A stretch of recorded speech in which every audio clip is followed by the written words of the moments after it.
If you're into refined fragrances and great value proposition, then the brand I'm about to share with you and the fragrance are just absolutely stunning. If you like juices that will give you an edge and help you stand out in the crowd, then this review is exactly what you're looking for. So stick around, it's up next. Welcome back to another fragrance review. This is Max Forti. Today we're going to talk and tackle one of the best fragrance releases of 2023 so far. We're approaching the half point of the year, and I'm telling you, this fragrance just blew my mind, and I am so glad to share with you. Today we're talking about Pasha de Cartier. This is Noir Absolu. Before we dive into this fragrance, I'm going to take you through a Pasha journey, as it were.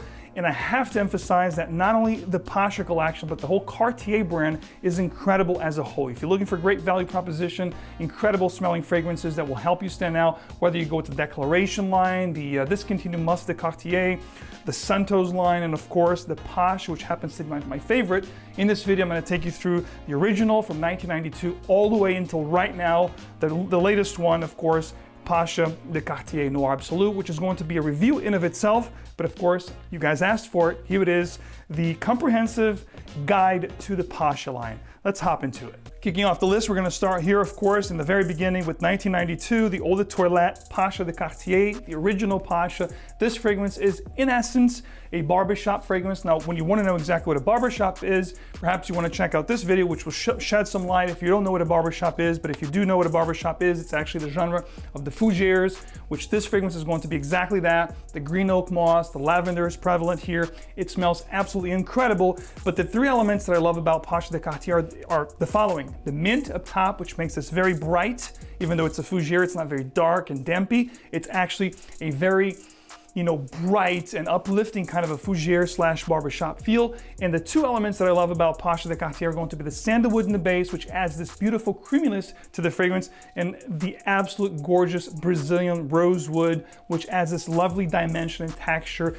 The woody texture and dimension that I'm talking about in this fragrance is absolutely uncanny from any other barbershop fougères out there. Pasha de Cartier is a stunning, luminous juice. If you're looking for a fougère or barbershop that's not going to have that old school, it is more mature, don't get me wrong, but it is also very refined. Love this stuff from 1992, one of the favorite fragrances for me over the last 30 plus years. Check this out. It's definitely, if you have your taste similar to mine, if you appreciate old world goodness, or if you're just looking for a fragrance that has tradition and classic elegance, this is the one. From 92, we also had a limited edition called Pasha de Cartier Acier, which I think in French it means metallic or steel. And that particular fragrance, what it did is actually, it's a very limited edition, hard to find fragrance. It's like a unicorn really from this line. If you do happen to have one and you're watching this video, let me know in the comments what you get out of the fragrance. From what I've heard, I never actually tried this unicorn, but from what I hear, it's going to be a very woody and spicier version of the original from 92. Also released in 92. That year, it was a limited edition, Pasha de Cartier Acier. If somebody watching this video has one, they're willing to part, hit me up. I will take it away from you. Of course, if you're willing to let it go. Fast forward to 1999, we have another, I think it was a limited edition, it was like a summer edition. This is going to be Pasha de Cartier Fraicheur Menthe, or Fresh Mint. And this particular fragrance, ladies and gentlemen, is a great take on a fresh fragrance for the summer. It's absolutely incredible. The juice is exactly what that is. It's a glacial, very, bright, refreshing. The mint here is like a mojito cocktail. I love this fragrance. One of my favorite designer mint-based fragrances in the market ever. This is a 1999 fragrance that you can still find kicking around today, and for the most part, actually a good price. So if you are so inclined to find one, I would definitely highly recommend checking it out. It's gonna have the DNA or the profile of a fougère barbershop fragrance with that very, heavier citruses, including the beautiful mint mojito vibe with this fragrance that it's gonna stay within the fragrance from beginning to end. So if you do love mojito minty fragrances, this is one to definitely consider checking out. From 1999, Pasha de Cartier Fraicheur Menthe, or Fresh Mint. Now from 1999, a few years later, 2003, saw another unicorn release from this line called Pasha de Cartier Eau Généreuse, translating generous water. And this particular fragrance is I'm gonna pop it up here. Of course, I don't have a bottle, it's another unicorn. However, it is a unicorn that you can actually find easier than Pasha de Cartier Acier, which I said was from 92, and it's a very, very hard one to find. Eau Généreuse is one that you can find out there between $90 and $120, give or take. Not that bad. However, I actually tried this fragrance once and I wasn't very impressed because it took the original DNA from this fragrance, adding a ton of cologne kind of vibe. So it's a very citrus generous fragrance, as the name would imply, 𝗕𝗕𝗙𝗕. So it's going to be very fleeting, a lot lighter version. So if you like the cologne genre, perhaps check that out. But to go that route, I'd rather go with Aqua di Parma Colonia or 4711. There's a lot of fragrances out there that will give me this kind of profile for a lot less money. So 𝗕𝗕𝗙𝗕 is a good one, but for the price, I would go elsewhere. But it is a good one. You can find it for a decent price. I'd say less than 90. I would pick it up. Over 90 to 100, 120, a little bit too steep for a fleeting cologne type scent. But it smells good though. So Cartier took 10 years off from that 𝗕𝗕𝗙𝗕 fragrance that I just talked about to release another flanker.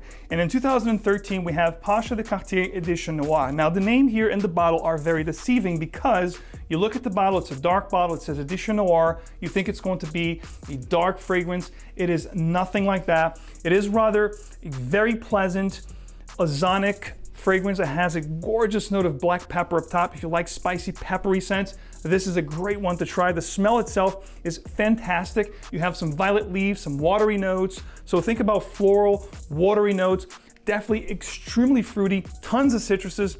It is actually a very long-lasting aquatic scent with an ozonic tinge. Floral undertones, fruity floral undertones, but the woods in the base make it very masculine. We're talking vetiver, we're talking sandalwood, we're talking that Brazilian rosewood, so it smells really, really nice. I would say it has a tiny bit of lavender here, but the lavender is really in the back. What really takes the front, front center here are going to be the fruits, the aquatic, the spicy pepper, and those woods that I talked about. A great one right here, guys. Don't snooze on this one because I don't know if this has been discontinued or not. It's getting harder to find, but it's a great one if you do enjoy the spicy aquatic, woody aquatic kind of a genre, which is great for this time of the year. So we go up a couple years now. 2015 give us Pasha de Cartier Edition Noire, but this is the sport version. It's got this, gradient from red to black. And when you look at the red here and you spray this fragrance, what you're gonna get from the very beginning here is going to be a very effervescent, sparkly, almost like an apple cider vibe. I think that's why they have the red here. It's like a red, delicious red apple cider kind of a vibe. It's very fizzy, almost like an apple soda, or let's say an apple cider. That's what I'm getting up top here. You do have a lot of the components from the Edition Noire, but this toned it down a little bit, making it even lighter. Tons of citrus notes here. The aquatic ozonic is definitely amped up. It is a blast for the summertime. It's gonna make you feel great. It's gonna make you feel amazing, refreshed. And what I love about this one is it's also have this very elegant and sophisticated, refined touch that I get with all Cartier fragrances. This is definitely one that I am considering making my top 10 or 15 choices for the summer 2023. I'm glad to revisit this fragrance doing this video for you guys because this is a blast from the past, and that's not so long of a past. We're talking 2015, so it's still relevant, it's still modern, and it's still very classy type of a scent. So fast forward 4 years later, we have a fragrance called Edition Noire Eau de Toilette. Now, when you look at the note breakdown or the scent itself, the scent has changed. Some argue it is the best Noire version of this fragrance. In fact, Nordstrom's have a limited edition bottle, that is different from the original Eau de Toilette Noire. I'm gonna pop both here so you can see the difference. The Nordstrom is gonna be more of a dark face. The other one, there's like a space in the middle that you can actually see the juice, the original bottle of this fragrance. In all essence, it's the same juice. And what they did here from that original watery, spicy, peppery kind of scent profile, they actually added a beautiful note of iris in the heart of this fragrance, making it very unique and different than all the Noirs thus far. It gave you almost like a Givenchy cologne, which I love. It has the iris that's also watery. It's gonna have all the components from all the Noirs, but they added the note of iris in the heart. There's also a heliotrope floral note in this fragrance. It adds almost like an almondy kind of a feel to the scent. I don't currently own a bottle of this fragrance. I am actually looking to purchase one very soon because I have tried it again at Nordstrom and I did like it. I tried on skin.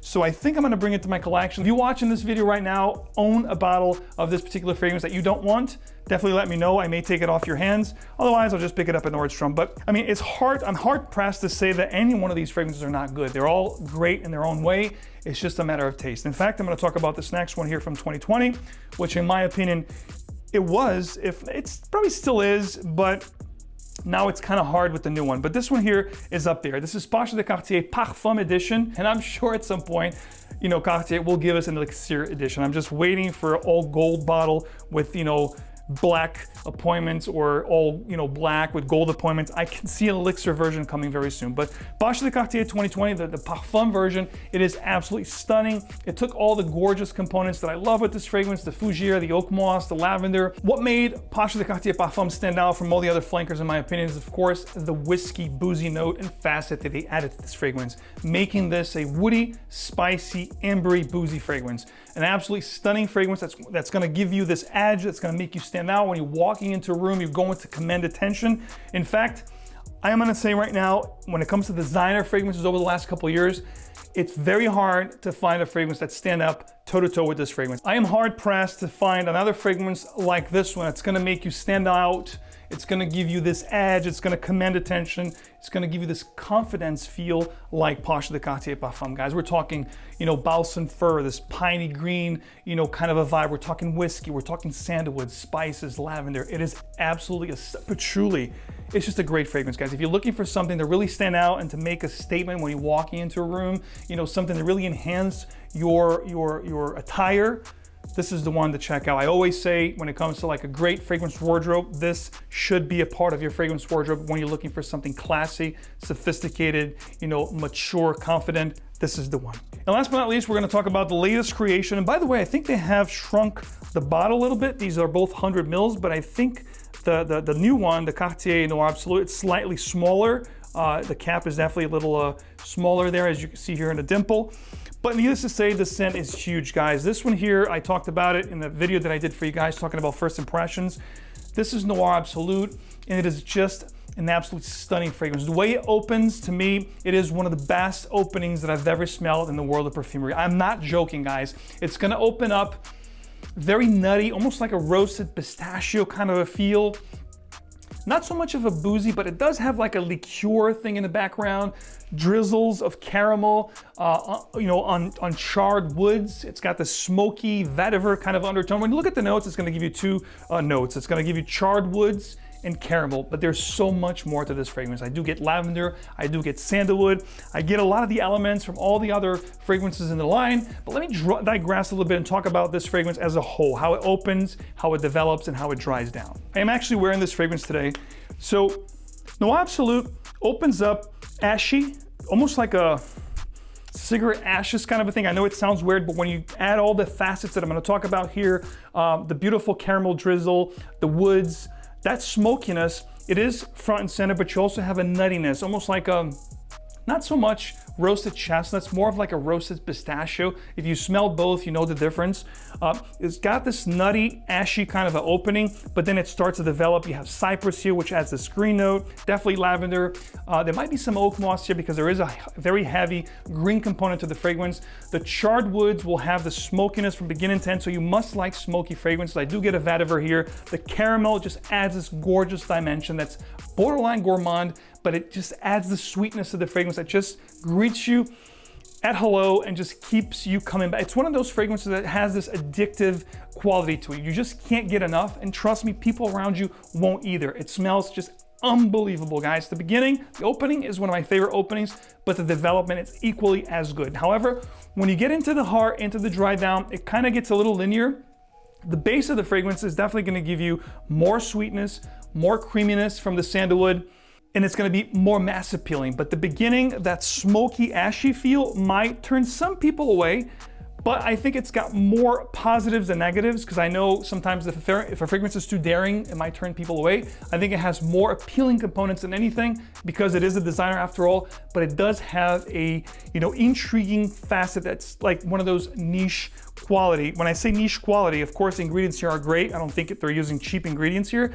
But when I say niche here, I mean it's gonna have that intrigue, that mysteriousness that you get with a lot of niche fragrances. One of the best releases of the year so far, in my opinion. I would say definitely in the top 3 right now. For me, it's the best, number 1. No two ways about it. I have yet to smell something that's gonna, take my breath away, blow my mind as this fragrance has. Who do I envision wearing this? I think someone that is a little bit more mature. I want to say 25 and up, or even 30 and up. You must have a nose that appreciates old world, refined, classy, but definitely more mature end of things to appreciate this fragrance.